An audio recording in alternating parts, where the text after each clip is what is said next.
দিকে তাপস রায় অর্থাৎ আমরা জানি বরানগর বিধানসভা কেন্দ্রের তৃণমূল বিধায়ক তার বাড়িতেও পৌঁছে যায় ইডির টিম এবং সেখানেও চলছে একযোগে তল্লাশি এবং আপনাদেরকে জানি রাখি প্রায় 9 ঘন্টা পার হতে চললো এখনো অবধি সেখানে ইডির টিম রয়েছে। সেখানে আমরা একটু আগেই দেখাচ্ছিলাম আপনাদেরকে প্রিন্টার আনা হয়েছে এবং আরও তথ্য উঠে আসছে, সমস্তটা জানবো আমাদের প্রতিনিধি সায়ন্ত আমাদের সঙ্গে রয়েছেন সরাসরি। সায়ন্ত, আমরা দেখতে পাচ্ছিলাম যে অয়নশীলের যে ডায়েরি, সেই ডায়েরিতে তাপস রায়ের নাম রয়েছে, অন্তত সংকেতে যে নাম পাওয়া যাচ্ছে সেখানে তাপসের নাম রয়েছে। শুধু কি সেই তথ্যের উপর ভিত্তি করে তার বাড়িতে অভিযান নাকি আরো তথ্য রয়েছে? দেখো, আমার এই পুরনিয়োগ কেলেঙ্কারিতে তদন্তে নেমে কেন্দ্রীয় তদন্তকারী সংস্থার আধিকারিকরা প্রথমে কিন্তু একটা বিষয় তুলে এনেছিলেন, সেটা হচ্ছে প্রভাবশালী। কোন প্রভাবশালী কিভাবে পুরসভাগুলিতে নিজেদেরকে প্রভাব খাটিয়েছেন সেই বিষয়টা কিন্তু তুলে এনেছিলেন তথ্যে। আর তদন্তে যখন তারা এই বিষয়গুলো তুলে আনতে শুরু করেন তখনই কিন্তু বিধায়ক, মন্ত্রী, এমনকি কাউন্সিলরদের হাত খুঁজে পায় তাপস রায়। তিনি কিন্তু বরানগর বিধানসভার বিধায়ক দীর্ঘদিনের, আর বরানগর পুরসভার যিনি চেয়ারপারসন অপর্ণা মল্লিক, তিনি কিন্তু তাপস রায়ের ঘনিষ্ঠ বলে পরিচিত।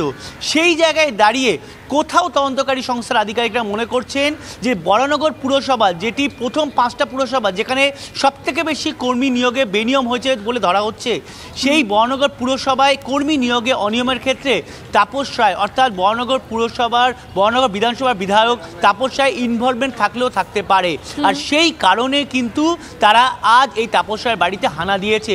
মূলত যেটা জানা যাচ্ছে সূত্র মারফত, বরানগর পুরসভার চেয়ারপারসন যে বারবার কেন্দ্রীয় তদন্তকারী সংস্থার কাছে হাজিরা দিয়েছেন, সেই জিজ্ঞাসাবাদ পর্বেই কিন্তু তাপস রায়ের নাম উঠে আসে, আর তাতেই তাপস রায়ের বাড়িতে আজ হানা দেয়। ইতিমধ্যেই ইডির তরফে যেটা জানা গিয়েছে যে বেশ কিছু নথি উদ্ধার হয়েছে, প্রিন্টার নিয়ে যাওয়া হয়েছে, বেশ কিছু নথি পাওয়া গিয়েছে যেখানে তাপস রায়ের নিচের ঘরে মূলত ফাইল রাখা হয়, সেই ফাইলগুলো সবকটা খতিয়ে দেখা হচ্ছে। যদিও তিনি বারবার দাবি করেছেন বরানগর পুরসভার সঙ্গে তার কোনো সম্পর্ক নেই, বরানগর পুরসভায় নিয়োগের সংক্রান্ত, যদিও তিনি বিধায়ক, কিন্তু তদন্তকারীরা কিন্তু এই বক্তব্য মানতে নারাজ। আর সেই জায়গায় এই ধরনের জিজ্ঞাসাবাদ পর্ব অত্যন্ত জরুরি বলে মনে করেছেন তদন্তকারীরা। বেশ, নজর রাখো সায়ন্ত। তাপসের বাড়ি এবং অফিসে, তাপস রায়ের বাড়ি এবং অফিসে এখন অব্দি ম্যারাথন তল্লাশি চলছে। কি তথ্য উঠে আসে অবশ্যই আমাদের নজর থাকবে সেদিকে।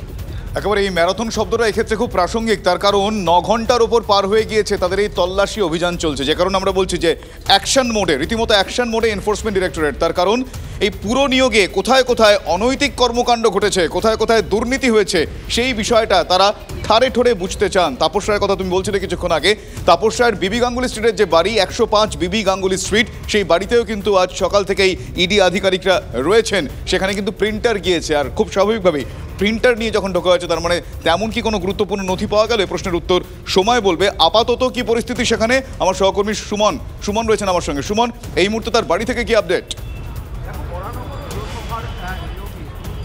দেখো শুভজিৎ, পরিষ্কার করে বলছি যে তাপস রায় বরানগর এলাকার বিধায়ক, এবং যেমনটা সায়ন্ত বলল যে সেখানকার পুরসভার যিনি চেয়ারপারসন অপর্ণা মৌলিক, তার সঙ্গে তার একটা ঘনিষ্ঠতা রয়েছে এবং সেই ঘনিষ্ঠ হওয়ার দরুনই কিন্তু তার নাম উঠে এসেছে এবং তাকে জিজ্ঞাসাবাদ করতে আজকে ইডি আধিকারিকরা সকাল পৌঁছে যান।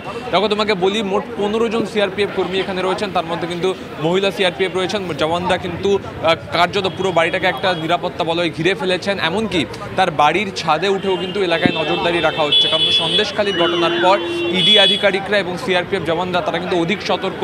তারা বেশ কিছু নতুন যন্ত্রপাতি ব্যবহার করছেন যাতে সেই পরিস্থিতি, অপ্রীতিকর কোনো পরিস্থিতি হলে তা সামাল দেওয়া যায়, এবং তারা তাপস রায়ের বাড়ির ছাদে উঠেও কিন্তু পুরো এলাকার উপর নজর রাখছেন। এবার তোমাকে বলি যে অয়নশীল, যাকে শিক্ষক নিয়োগ দুর্নীতি মামলায় ইডি গ্রেপ্তার করে এবং তারপর সেখান থেকে পুরো নিয়োগের একটা ক্লু পাওয়া যায়, এবং সেই পুরো নিয়োগের ক্লু ধরে তদন্ত করতে করতে দেখা যায় যে রাজ্যের বেশ পুরসভায়, অনেক কটা পুরসভায় কিন্তু নিয়োগে দুর্নীতি হয়েছে, এবং তারপর এই অয়নশীলের যে ডায়েরি, সেখানে তাপসদা বলে একটা নাম উল্লেখ ছিল।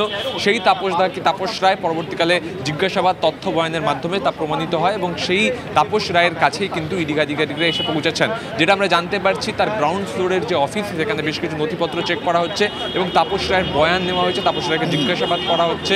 তাপস রায় বিধানসভায় তৃণমূল কংগ্রেসের ওই গুরুত্বপূর্ণ ভূমিকা পালন করেন, সেই জায়গায় দাঁড়িয়ে তাপস রায়কে জিজ্ঞাসাবাদ অত্যন্ত গুরুত্বপূর্ণ। আমি একবার জাস্ট তোমাকে বুঝতে পারছি, তার মানে ডায়েরিতে যে সমস্ত কোড রয়েছে বা কোড নেম রয়েছে তার সূত্র ধরে তারা এই তল্লাশি শুরু করেছেন।